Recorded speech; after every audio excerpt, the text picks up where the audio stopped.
everyone, I'm Vibha Chauhan and welcome to Chauhan classes Funda Clear. So today I will explain Class 9th Geography Chapter 6 and also this is the last remaining chapter of our Class 9th Geography. So today our chapter is going to be Population. So population. Now in this chapter we are going to discuss about the population, or more specifically the Indian population. Now first of all, you might have been confused that why we are studying about population in geography. As all of you know that in population we study about human beings and that are a part of nature. So that's why we are going to study about human beings or the Indian population in this chapter.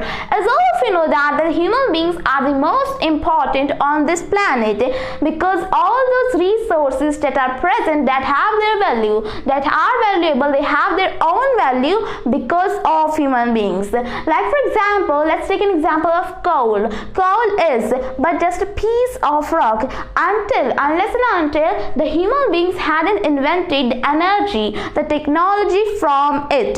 So you could say that by the recognition and the invention about the human beings, all resources have their value, and that's why it makes them very valuable. And you know what, that human beings themselves are a resource, human resources, so then it makes them a pivotal element in social studies. So you could say that we have to case study about the human beings as they are a pivotal element in social studies, and that's why in this chapter we are going to look at the Indian population, about their composition, about their structure, characteristics and all those things in this chapter. As all of you know that the population, human beings for any country, population of that country is the most important resource for any country, and that's why it is important to know how many people, how much population is there in our country and what are the quality or characteristics of the population of the Indian population,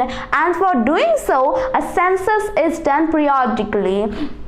Now if we look at the definition of census, now you could say that the census is a kind of survey for the enumeration of population that is done periodically, and the first census that was done in India was in 1872, but the completed first census was done in India in 1881. So you could say that in India the first complete census was done in 1881, and that was the first census that was ever done in India that was completed, because before that in 1872 there was still a census that was done but was not completed, and after that by 10 years, every 10 years the census is done in our country. So you could say that census is a way by which we get to know about the population. It is a kind of survey that is done on the population for their quality, characteristics and all those things. Now for any country there are three things that have to be seen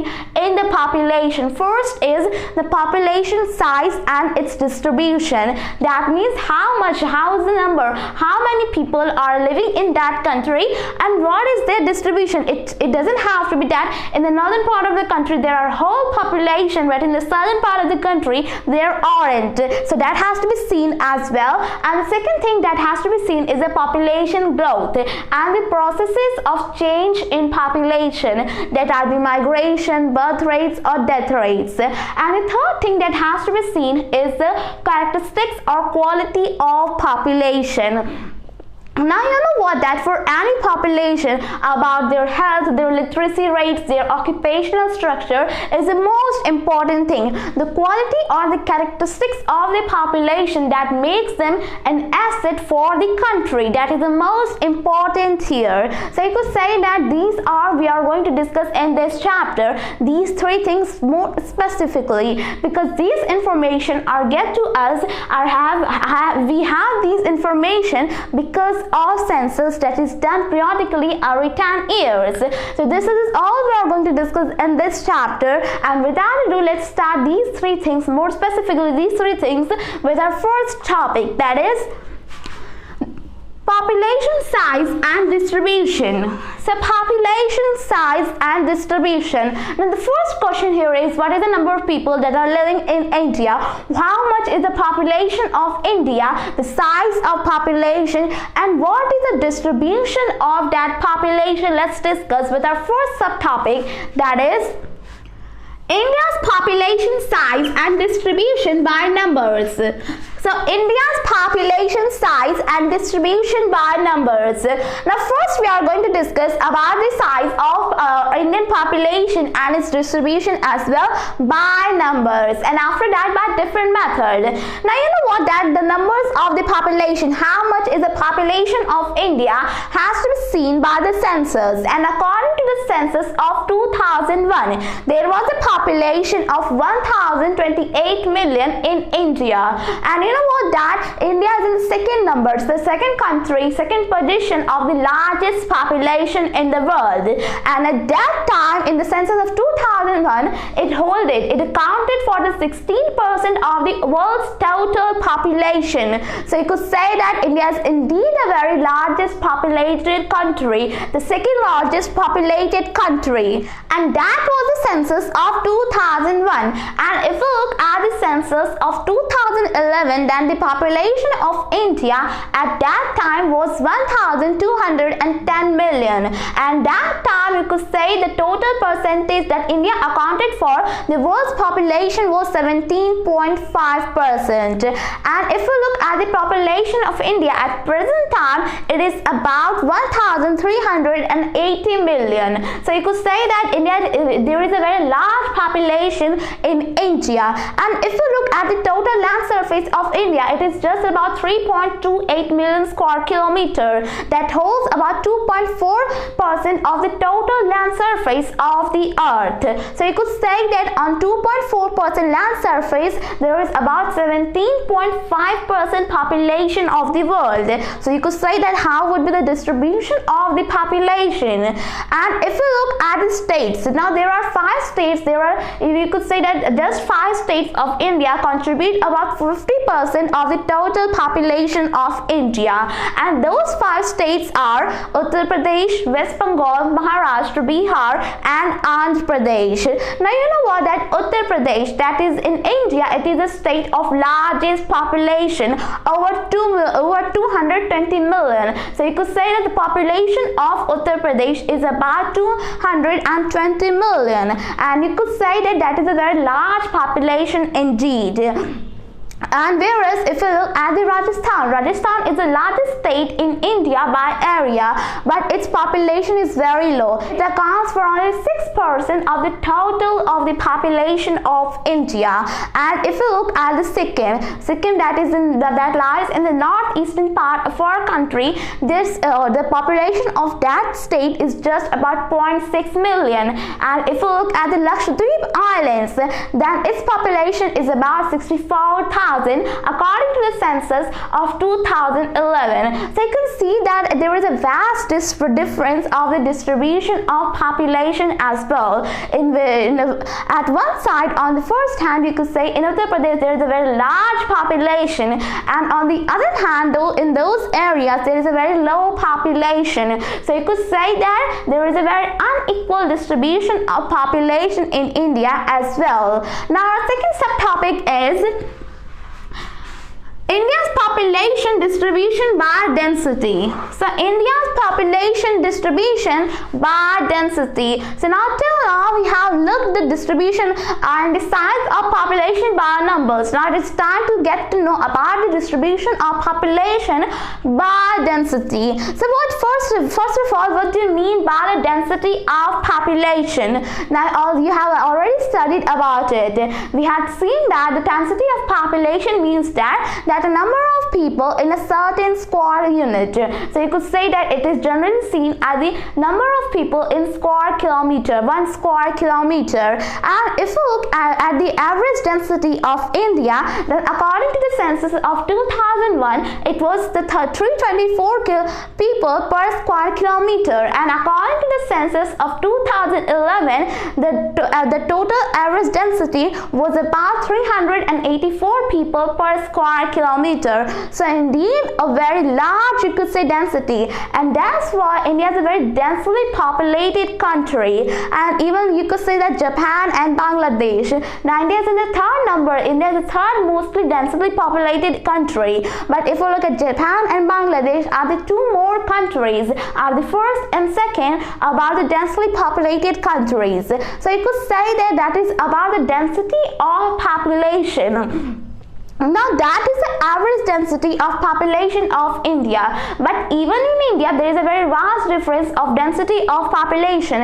In some states there is a density is just about 23 or 24 people per square kilometer, but at some states like in Delhi there is about 9,000 people per square kilometer. So you could say that there is a very large difference in the density of population as well, and that is there is a very large difference in density of population because of the terrain of that area, the climate of that area, the topography of that area. Like for example, if you look at the arid regions of Rajasthan, would someone ever live in that area? No, they wouldn't. It's obvious. So that's why the terrain of that area, there is a very large density of population in Uttar Pradesh, you could say, and in the northern plains and in the Kerala region and in some of the northeastern states because of their terrain, because they are suitable for agriculture, because they are suitable, their lands are fertile for agriculture, and that's why there is a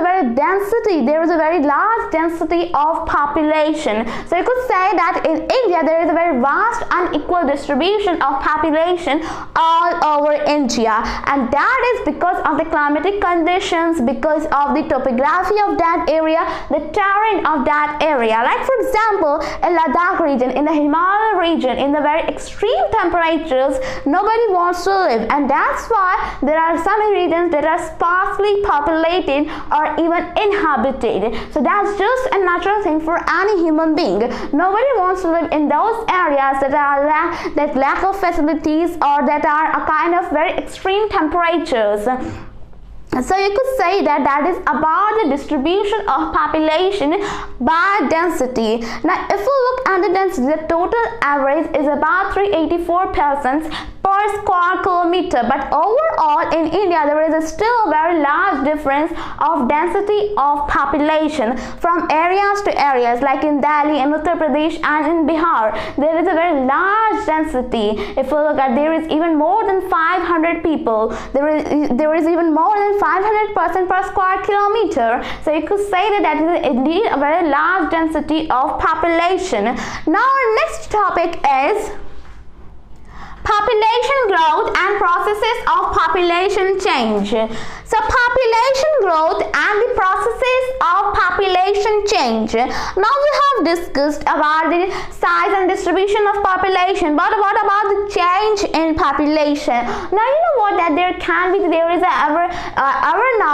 is a very increasing in population in India, an increment in the population of India, and in the changes in, you know what, in population growth there are still many matters, there are still many processes that affects the population, like birth rates, death rates and migration. So let's discuss about them one by one with our subtopic, that is population growth. So population growth. Now what do you mean by population growth? Now population growth means that the number of population increased or decreased over years, over a specific period of time, like for example for 10 years or a year. So you could say that in that specific period of time, what is the change in population is known as the population growth. Now there can be two. We can see the population growth by two methods, that are first is by numbers, by simply calculating them, that is the absolute change. That means that from the population of 1991 and from the population of 2001, we will subtract from 1991 population we will subtract the population of 2001 from the population of 1991, and then we will see the absolute change in the population. And second is by the percentage of change of population. population, that is known as the annual growth rate.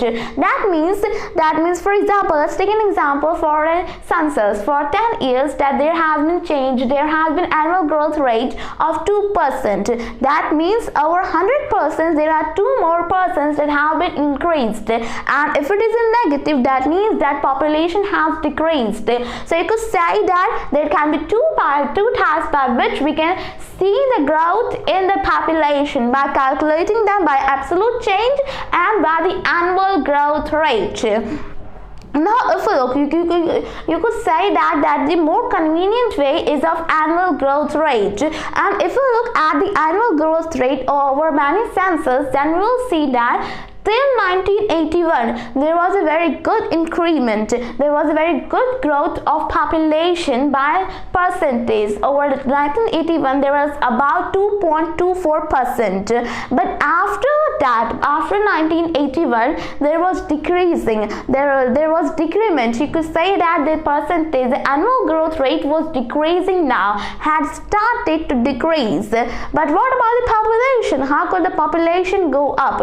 Now there is a logic behind it. Till 1981 there was a very good increment, there was a very good increment in the annual growth rate, and that's why population was increasing so much. In 1951 the population was about 361 million, and in 1981 it was over more than 500 million. So you could say that a very good increase in population. And still after 1981 there was still a very good increment in the population, because even you could say that in a large population, even 1% increment is good enough, is enough, you could say, for its population growth. Because just think about that, earlier the population was low, and that's why there was a need of a very good annual growth rate. But after that, when there is a very good amount of people already, where there is a very good population in our country, then we don't need that much annual growth rate. Just think about that, if there are 1 million people,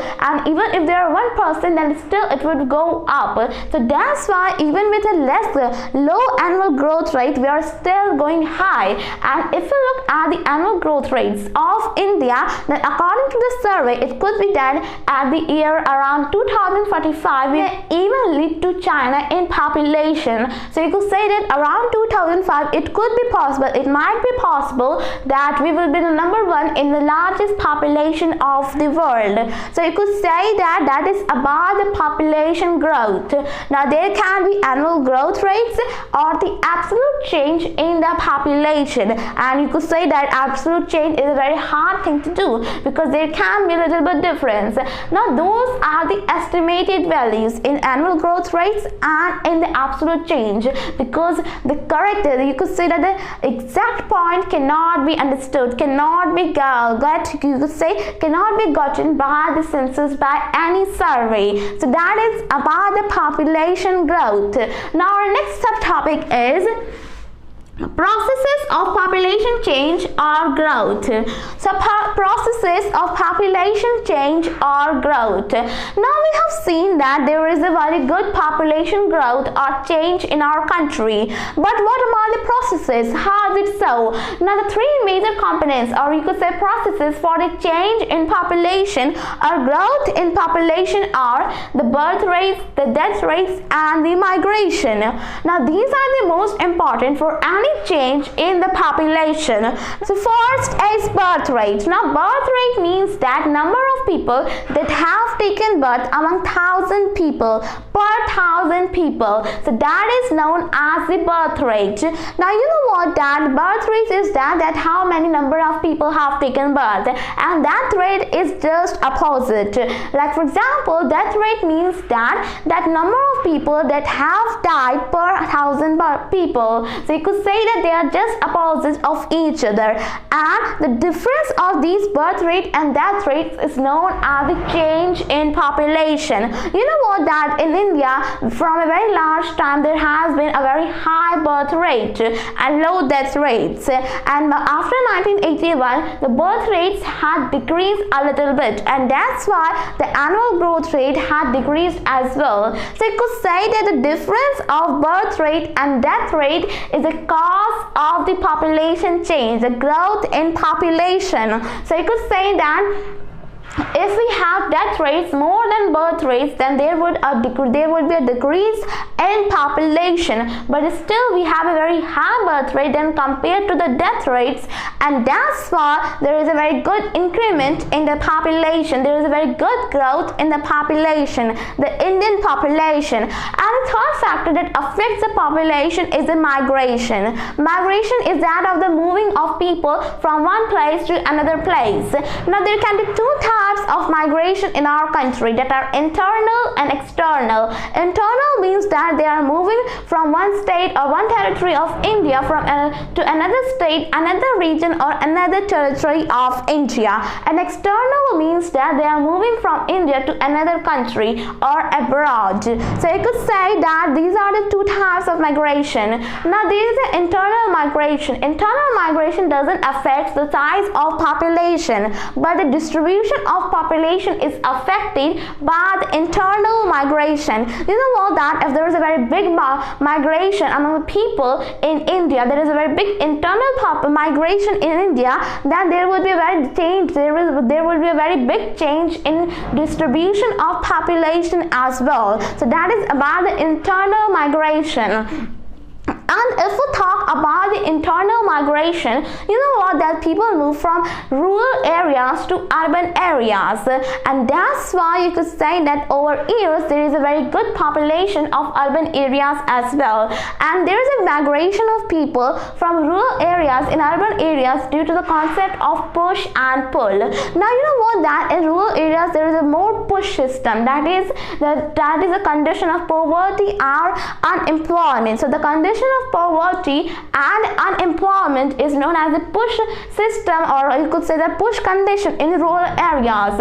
And in urban areas there is a more pull situation, that is gates or doors are open for the employment. So you could say that in search of employment to reduce the poverty from rural areas, people migrate to urban areas. And if we look at the figures, now they have been from 27 to 35 urban areas, that population of those urban areas is even more than 1 million. So you could say that those cities that have the population more than 1 million have increased from 27 to 35, and in urban areas the population is now around 30% of the total India's population. That was around 16% in 1951. So you could say that due to the industrialization, due to urbanization, there is a very good migration, there is a very good internal migration in India that affects the population size, not size but the distribution. And these three, you could say the birth rates, death rates and the migration are the three major components, are the processes that affect the population growth or change. And that is very important to know, because the population is an asset for our country, and it is important to know how the things are affecting that population. Now our next subtopic is age composition. The age composition. Now you know what, that it is also very important to know that what is the composition of age in our country, of the population age composition for our country. Now you know what, that it depends that how many there are dependent population, how many there are aged people or children or those people that are doing work, occupational people, because it determines that what they will buy, what they will eat, what they will do, and what would be the economical structure of our country, because we have to distribute economy, we have to make a budget for it as well. So it is important to know age composition of population as well. And according to the age composition, we can divide the population of India into three broad categories on the basis of age composition, you could say. And those three broad categories are: first is children. Now children are those population that are below 15 years, below the age of 15 years. Now they are not economically helpful for the government of India, for our country, because they are children, and at that time they need clothing, they need medical care, they need to be taken care of, they need education and basic facilities, all basic facilities that must be available for them. So you could say that below 15 years, those are the population that are known as children, and they don't do any work, they are doing their education at that time. And the next population is the adults, that is around the age of more than 15 years and less than 59 years.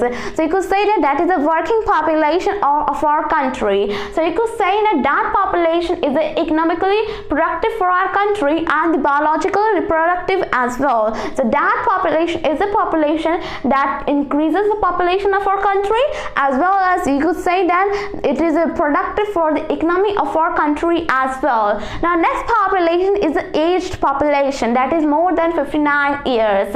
Now that population can be voluntary, doing some work, or can be a kind of economically productive, but not by the recruitment in any occupation. So you could say that that population is a kind of that they have retired from any service but are still making money by the pensions that are given to them. So you could say that they are economically productive, but they cannot be productive through recruitment.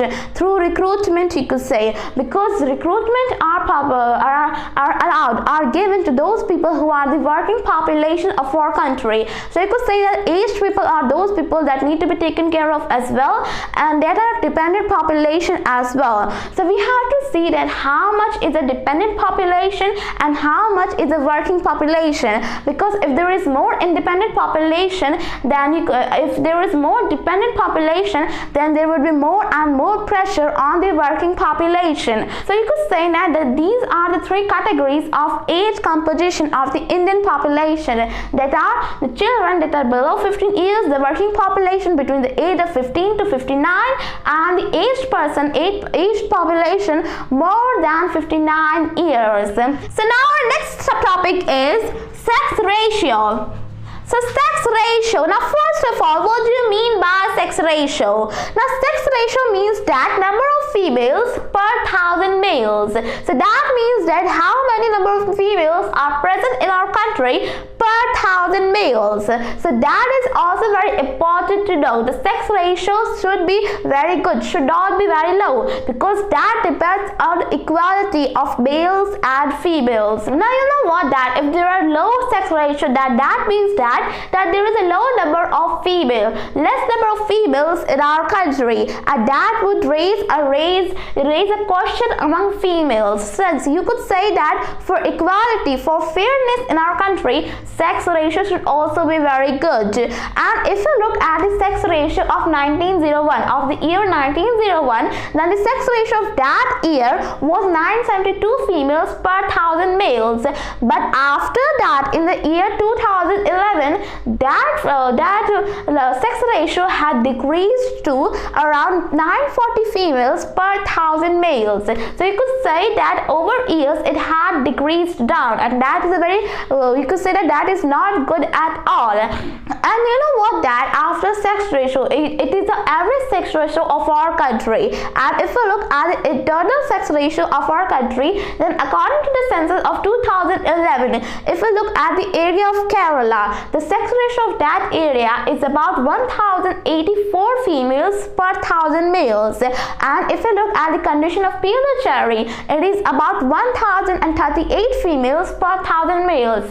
But in the condition, if you look at the area of Delhi and Haryana, that region, those states and territories, very worse situation. You know what, that in Haryana there is a sex ratio of 877 females per 1,000 males, and that of Delhi, it is about 866 females per 1,000 males. So that is a very low sex ratio, you could say, and that is not fair at all. That is unfair to our females, you could say. So you could say that sex ratio also matters for the population of our country, for the quality or for the kind of composition of females and males in our country. For that, sex ratio is also very important. Now our next subtopic is literacy rates.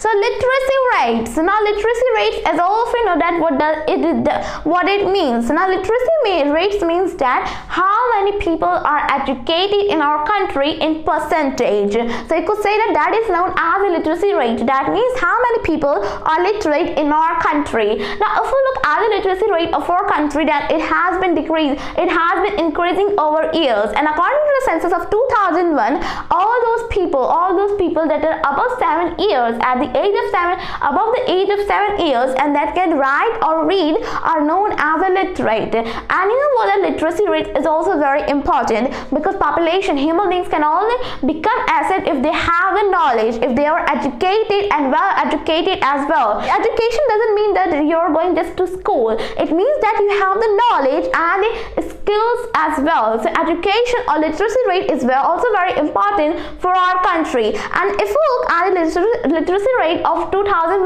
of the census of 2001, then according to that survey or census, the literacy rates of our country was about 64%. And in that, if we look at the composition of males and females, then the literacy rates of males was about 75%. And if we look at the literacy rate of females, it was about 53%. So you could say that is not fair at all, because the literacy rates of males are very higher than compared to that of females, and that is not equality. And because you could say that in our society at that time there was even more inequality between males and females, and that's why there was less literacy rates of females. And if you look at the census report of 2011, then according to that census, the literacy rates of India had increased a little bit. It had gone to 74%. And in that 74%, the literacy rate of males was about 82%. And if we look at the literacy rates of females, it was just about 65%. So that is not good at all. We have to increase the literacy rates of females as well. We have to empower the females as well as to give them skills and knowledge. Educate the girls is the most important task for India as well. So you could say that literacy rates also matters for any country, for India specifically, because in India, in rural areas, many people don't get educated, and that leads to poverty to them. So you could say that a vicious cycle is created in that situation. So you could say that literacy rate must go up.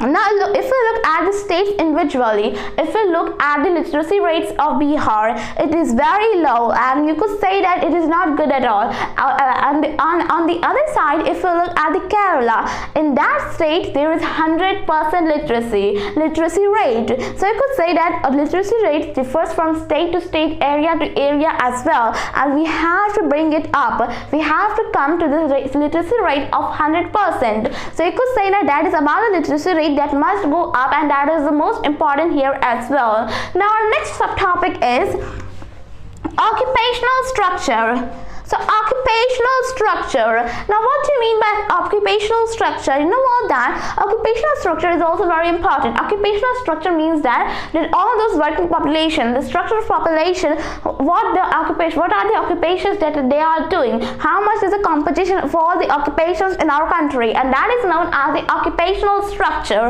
So you could say that occupational structure is also very important, because what are the occupations, what is the effect of industrialization, how many people are engaged in agriculture, what they are doing, what are the occupations of rural areas and urban areas, what are the differences, are the most important for any country to know, because those occupations are creating the economy of our country. So for economic productivity, we have to see the occupational structure as well. And you know what, that there are three types of occupations that we have already discussed in the previous chapters, in the previous class as well. And those three types of occupations are the primary activities, the secondary activities, and the tertiary activities.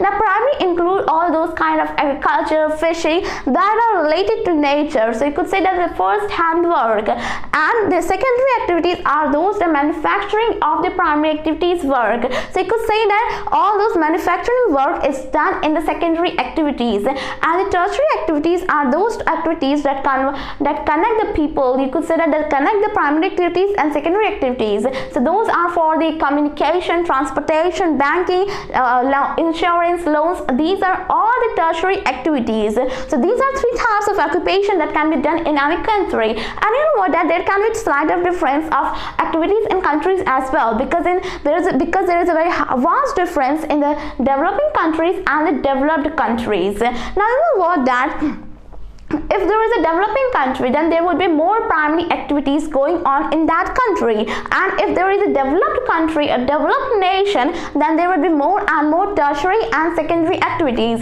Let's take an example of India itself.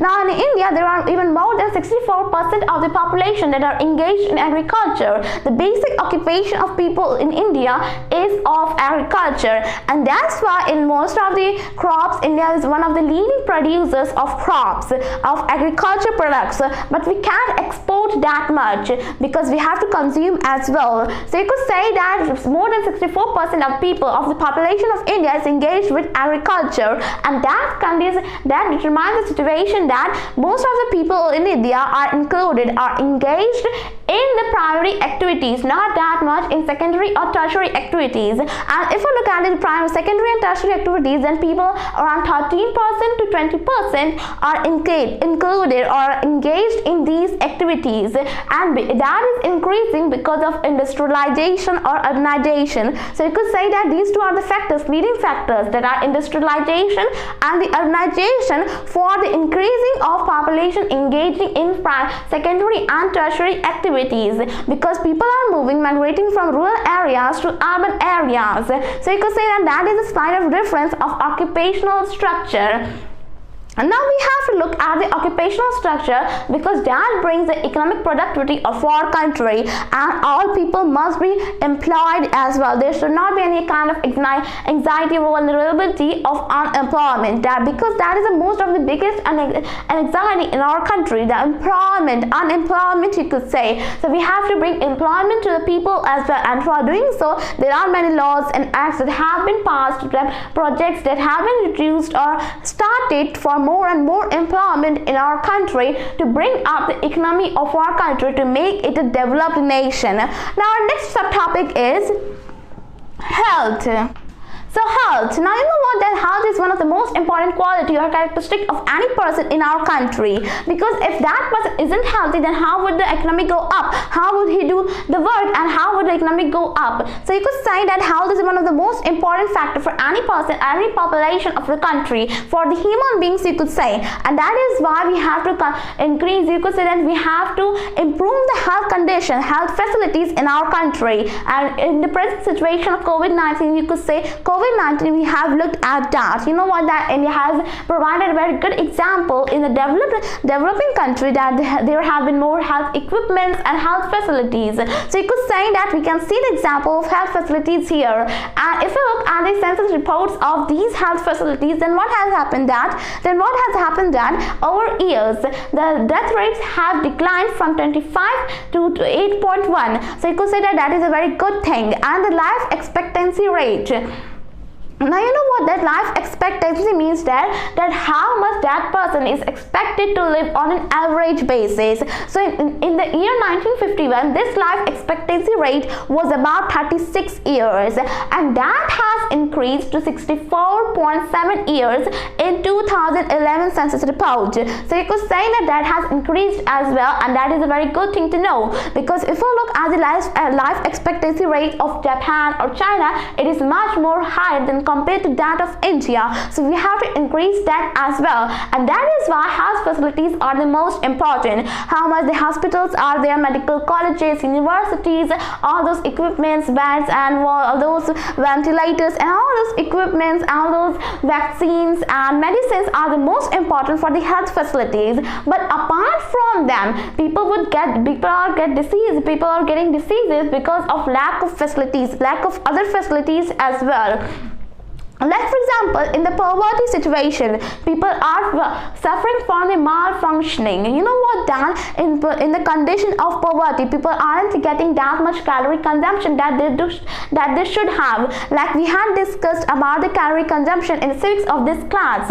You had studied that for the calorie consumption in urban area it should be 2100, and in rural area it should be 2400. But that isn't so. In the poverty situation, in the rural areas, many people aren't getting that much calorie consumption, and you know what, then they are having not that much hygiene water. They are drinking the diseasable water or the unhygiene water, the dirty water, and their conditions, they are living in slums and they are living in unhygienic conditions, leading to many harmful diseases, many killing diseases, you could say. So you could say that those have to be improved as well. Not just health facilities we want good condition of the country, of the population of India. So you could say that for health functioning, you should have a good facility. There shouldn't be any kind of lack of facilities in any field of population. So now our next subtopic is adolescent population. So adolescent population. Now first of all, adolescent population are the population, you could say, are the most important population for India. For the size of population of India, you could say that they are the future of our country.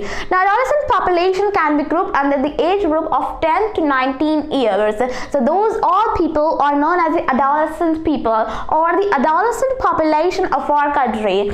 Now you know what, that adolescent population consists 1/5 of the total population of our country and are the most important population for our country, India. You know what, that they bring the future of our country and they need nutritional supplements more than any child or any adult, and that's why their needs are most important, are even higher, are even higher than that of any child or adult. Now at that age they need nutrition for growth, and that's why nutritional supplements, food supplements and all facilities must be given to them for their growth and to bring the future to our country. But you know what, that apart from that, what happens that the many lack of nutrition leads to differentiation of all those adolescent people, adolescent population of our country. Now what happens that if we talk about the adolescent girls, now adolescent girls have to face many inadequate situations, and when they face those inadequate situations or diseases, they have to be sensitized about that problem that they confront. You know what, that in rural areas people have a very awkward mindset or a very bad mindset, you could say, in many areas, and that's why adolescent girls have to be confronted down, have to be sensitized when they face any kind of disease or any kind of natural problem that they face in that situation. In case of deficiency, you know what, that many adolescent girls face the deficiency of anemia, suffer from anemia. So you could say that there are many deficiencies for the adolescents, and that's why nutrition is the most important for the adolescents. Clothing and food supplements, education, literacy is the most important, and that's why there must be some awareness among all those adolescents about their problems, about the diseases. There must be literacy among them, awareness among them, and the education, the most important weapon among them. And that's why you could say that adolescents are the most important population of our country. Now our next subtopic is National Population Policy, that is also called as NPP. So National Population Policy. Now you know about that all these things are happening to our population, so there must be a path for government of India as well, and that's why with an intention to bring good lucks, good things to all those families and individuals, many family planning programs, a family planning program was started in 1952 by the government of India, and according to that many plans were started for the upbringing of all those lack of facilities families and all those families that were lacking the facilities in our country, that were from backward classes in our country, and for those all adolescents, you could say. And the NPP, or the National Population Policy of 2000, was the most important one here, was the culmination of all the resources, of all the plans, you could say, of all the efforts. So you could say that NPP 2000 was the culmination of all the plans or efforts of the government of India, and its focus was also most of the adolescents as well. You know what, that according to the NPP 2000, there was more promoting of the decline of child marriage. You know what, that child marriage, that is a very bad concept.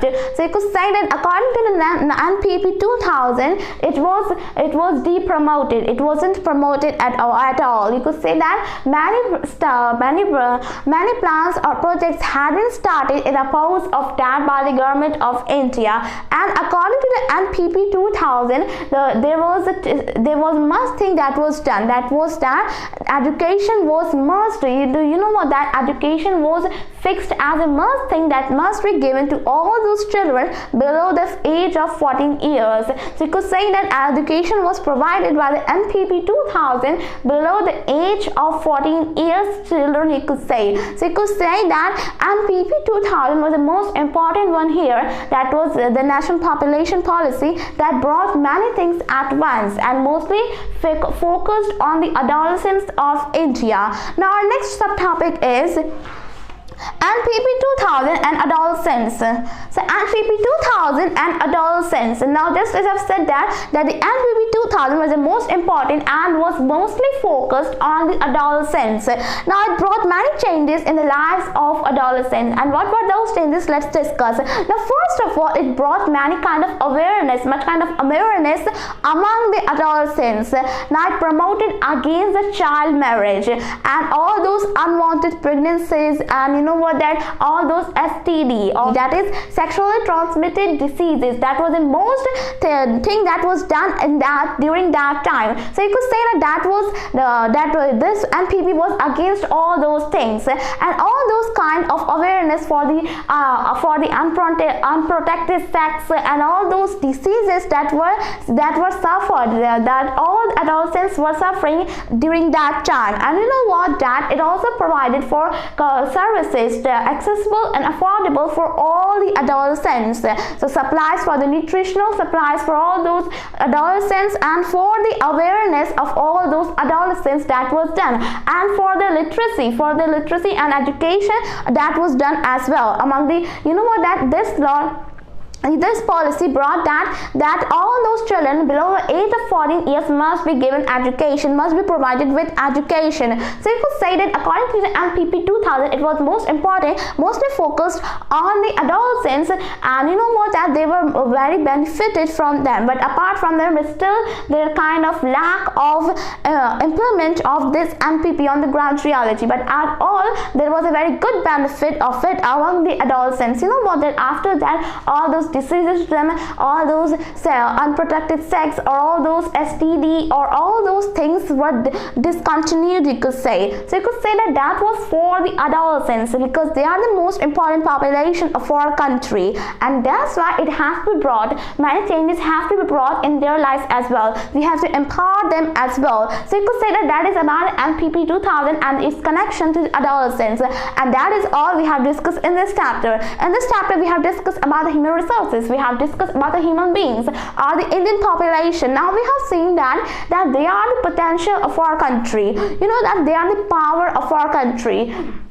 Because human beings are the most important in our planet, and they have become a kind of pivotal element for the social studies. And that's why, you know what, that for our country is a developing country, is a developing nation, and that's why we need human resources. We need population and as an asset, not as a liability. So you could say that we have discussed in this chapter about the population size and its distribution. We have discussed about the adolescents and the NPP as well. We have discussed discuss about the different quality or characteristics.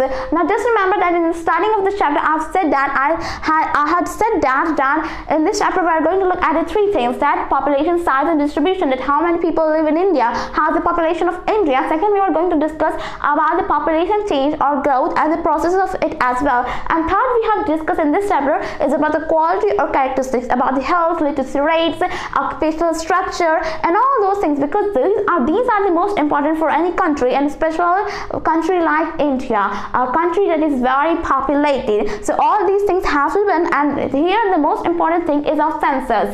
Now the census that was of 2011, we have seen the report of 2001 as well as 2011. So that is all we have discussed in this chapter, and this is the last chapter of our class 9 geography. After that there aren't any chapter left. So this is all we have discussed. I've discussed all topics and the subtopics, and the next class SST starts soon in the upcoming videos. So thank you very much.